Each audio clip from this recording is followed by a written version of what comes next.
Hey y'all, it's Jessica from Sloppy Swatches. Today I have a look at the Thrive collection that's available right now from Zoya Nail Polish. I'll go ahead and link their storefront down below. If you're interested, I do have photos of these over on my blog with direct links, and that's at sloppyswatches.com. I'll link it down below as well. So this 6-piece collection was released during the springtime, and it is available right now with the Earth Day promo through April 29th. So if you're interested in that, you can get all of these polishes for half price plus free shipping with the coupon code HEALTHY. So I'm going to go ahead and jump right into these swatches.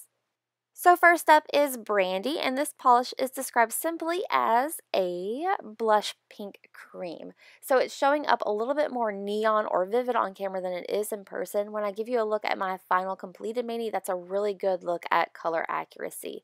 So it's no surprise that Zoya creams are among my favorites. They go on super creamy, really rich, really easy to apply as well. So here I did just a nice, almost a little bit of a thicker coat, and the coverage there is amazing. I am going to go ahead and let that dry and show you how it built up for me with a second coat. This second coat just helps me clean up my edges and make sure that I have absolutely no visible nail line. So 2 coats it does make for complete opacity. So here's a look at that completed mani. Again, this is a better look at color accuracy. These do dry down beautifully glossy, but I do recommend going in with 1 coat of your favorite glossy top coat.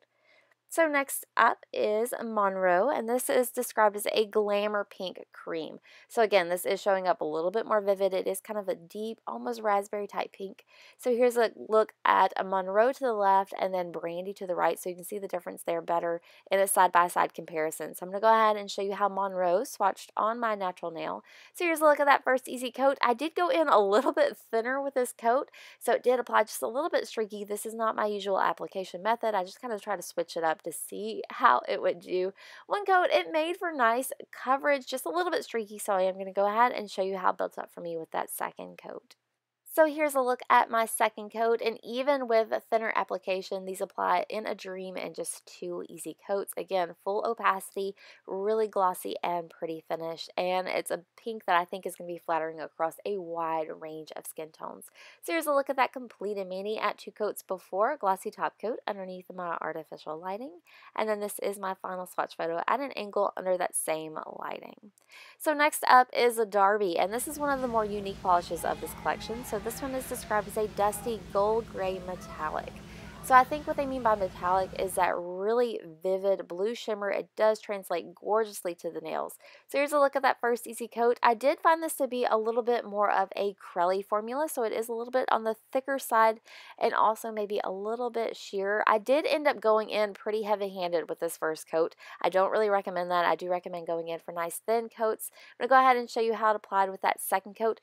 2 coats with thicker application did make for full opacity. However, again, I do recommend you go in thinner with this one to give it a little bit more dry time, and I think that it will need 3 coats for full opacity. So here's a look at that completed mani. Really cool finish. You get that gray, but with that starburst of blue shimmer in there as well. Really cool.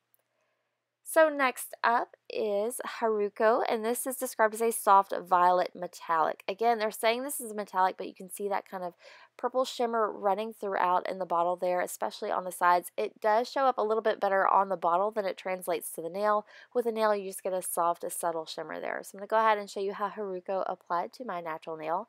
Here's a look at this first coat. This one is a fairly sheer as well. I do recommend 3 coats for this beauty, but 2 coats does amp up that coverage and gets it really, really close. So depending on your application method, you may be able to pass it by with 2. I am going to go ahead and show you how it built up for me with a 3rd coat.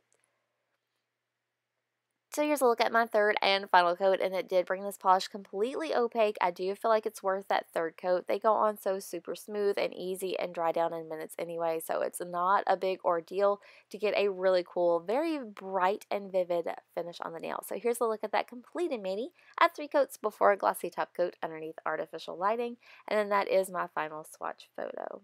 So next up, they did give us another purple in this collection. So this one is a Trudith, and she's described as a muted wisteria purple cream. So it is a little bit more subdued, a little bit grayed out, really pretty. I'm going to go ahead and show you how Truth applied on my natural nail. So this is another just of those gorgeous Zoya cream formulas. It goes on really smooth, super easy. I didn't have any issues with pulling or having to go in too thick or too thin. This is going to be an easy, user-friendly 2-coat formula, and it also does dry down to that gorgeous glossy finish. So here's a look at that second coat. You can see that it got super close to being completely opaque in one. If you go in really heavy-handed, you may be able to get it there, but I do like applying Zoya creams in 2. So here's a look at that completed mani at 2 coats before a glossy top coat underneath my artificial lighting. And then this is my final swatch photo at an angle under that same lighting. So this next polish is actually a topper. I am going to go ahead and show you how to apply today on its own. So this is Lazel, and Lazel is described as a sheer sparkling topper. It does have that micro flake formula. It does get, I won't say really close to being completely opaque, but it does make for a really cool finish on its own. I do, however, love this one as a topper, especially over darker colors. It's going to give you a bit more of a duochrome vibe. So there's a look at that first coat, and no surprise, it is a really, really sheer. I think this might be cool to play around with for French manis as well. So that second coat does add more of that shimmer. It amps up that opacity a little bit, but it's not really close to being completely opaque. So I am going to go ahead and show you how it applied with my third and final coat. 3 coats gives you more of the pink undertones with that shimmer. You do still have a ton of visible nail line, but it does make for a really cool, clean look. So again, I do recommend this one as a topper, but here's a look at that completed mani at 3 coats before glossy top coat underneath artificial lighting. And then this is my final swatch photo at an angle under that same lighting. And that does wrap up my swatch and review of the Thrive collection. Again, these are available right now. I'll have even more Zoya polishes coming soon, so stay tuned. If you're interested in seeing any photos of any of the polishes featured here today, I do have more of those available on my blog at sloppyswatches.com, or you can also follow me on Instagram at sloppyswatches. So thanks so much for watching, guys. See you next time.